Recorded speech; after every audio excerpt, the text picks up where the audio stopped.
Hello and welcome to GBN Originals. I'm Patrick Christie. Today we are looking into some explosive revelations from the COVID inquiry that has sent shockwaves through the medical community and beyond. Professor Sir Chris Whitty, the Chief Medical Officer for England, has dropped a bombshell at the COVID inquiry. He's admitted that he was sceptical about making COVID vaccines mandatory for healthcare workers. Now, let that sink in for a moment. The very man who was at the forefront of our pandemic response, the face of those daily briefings, the man who said that he was working in hospital wards on Christmas Day, had doubts about a policy that affected thousands, if not tens of thousands, of healthcare workers across the nation. But here's the kicker.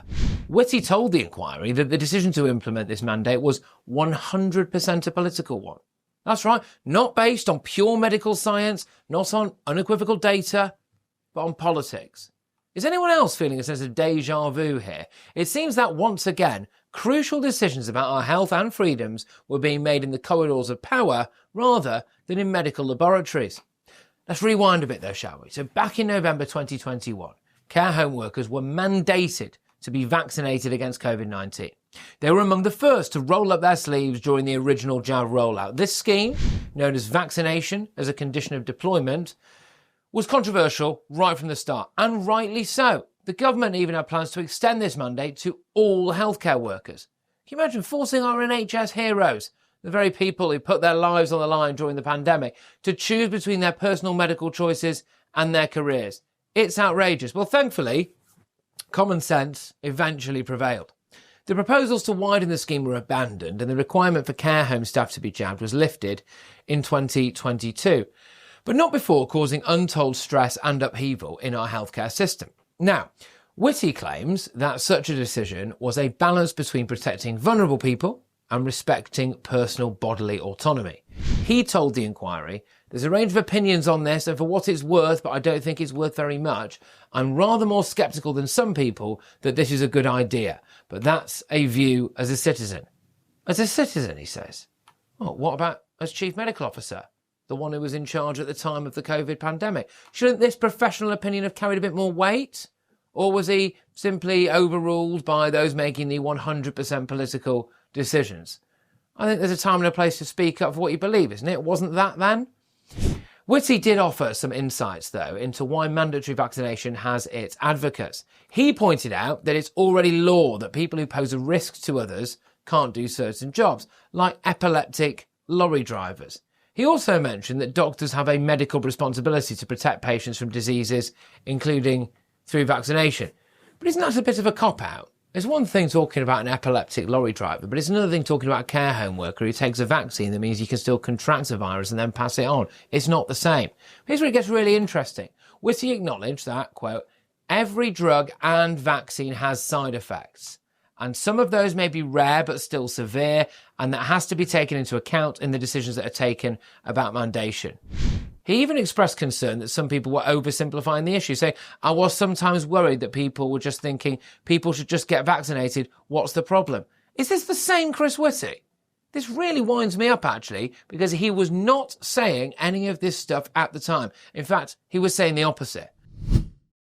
Us blokes hate talking about a little thinning up top, and many of us settle with that balding look, but that wasn't for me, and that's why I went to Elite Hair, the world's leading hair loss clinic, and now I've had over 4,000 new hairs added to this barnet, and very soon I'm going to be rocking some brand new flowing locks, and you can too. So how does it work? Step 1, I sent the team a set of photos of my head. Step 2, I then spoke to one of the Elite Hair staff who looked through my photo submissions and worked out a treatment plan for me. Step 3, Elite Hair then organised accommodation and the treatment. I was at their state-of-the-art treatment centre in Istanbul, and their incredibly kind staff took me through the process, and before I knew it, I was in surgery. Elite Hair and their leading medical experts have specialised in pain-free treatments using the sleep deep method, and they really mean that. I felt incredibly relaxed the whole time, and I haven't felt any pain since. Check out Elite Hair using the link in the description. When you do, Elite Hair will provide you with a free personalised hair analysis. Then you'll join over 100,000 happy patients. Hit that link and start your hair growth journey like I did today. Well, Professor Whitty, there are plenty of problems here. Problems that many of us were shouting about from the rooftops while being labelled as conspiracy theories or anti-vaxxers, or told we wouldn't be allowed in the office, or told we couldn't go on holidays, told we were monsters, told we were killing our relatives, all of that stuff. He was there for that. and he wasn't saying this then. In a recent House of Commons debate, MPs have raised alarming concerns about the pharmaceutical industry and our medical regulator, the MHRA.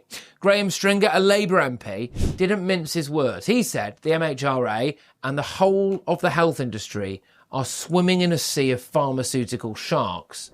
Well, these sharks, as Stringer calls them, are accused of not being honest about the side effects. They're producing huge profits and sometimes getting their products into the market by, quotes, telling lies or certainly by sins of omission.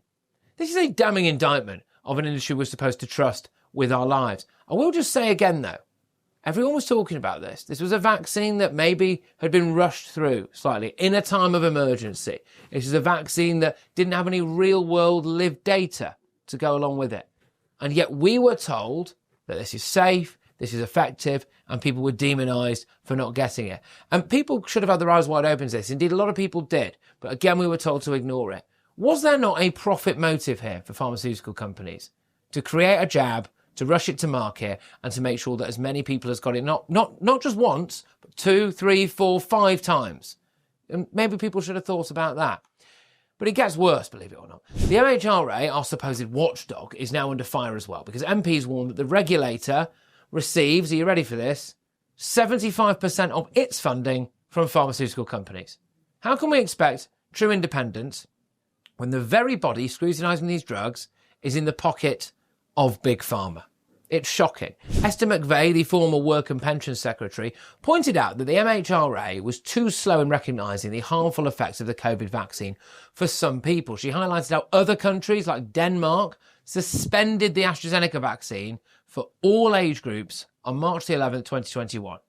The MHRA over here in Britain, they didn't start restricting it until nearly 2 months later on May the 7th. McVeigh asked the question we should all be asking. How many people were needlessly exposed to a risk? It's a chilling thought, isn't it? Especially when we consider that there was serious times when people were calling for babies and toddlers to be vaccinated as well. I find that absolutely astonishing. MPs are now calling for the MHRA to be given the power to demand all safety and trial data from pharmaceutical companies. Well, considering they're in the pocket of most of them, I find that hard to believe, but it's shocking that they don't already have this power, isn't it? We've seen examples of big pharma companies like GSK and Pfizer withholding crucial data about the safety and efficacy of their drugs. It isn't just unethical, it's potentially deadly. We've got a chief medical officer who claims now, after the event, to be sceptical about mandatory vaccines, but he went along with it because it was 100% political. We've got pharmaceutical companies behaving like sharks and a regulator that's too cosy with the industry it's supposed to be policing. And hey, I'm sure people watching this video or listening to it will correct me if I'm wrong, but I believe that these pharmaceutical companies have an amnesty from any future prosecutions, don't they, when it comes to anything COVID related? Again, correct me if I'm wrong. But it's clear that we need more transparency, more accountability, and a complete overhaul of how we approach public health decisions. We need to ensure that science, not politics, drives our health policies, and that is actually serious, peer-reviewed science.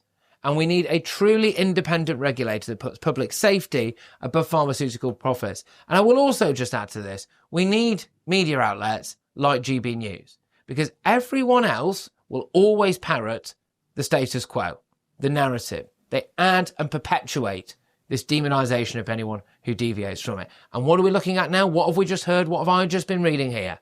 Well, it shows that a lot of people who had grave concerns at the time have, in the fullness of time, been proven to be correct. As we continue to grapple, though, with the fallout of the pandemic, prepare for, no doubt, future health challenges, probably the pandemic around the corner, isn't there? These are issues that we simply cannot ignore.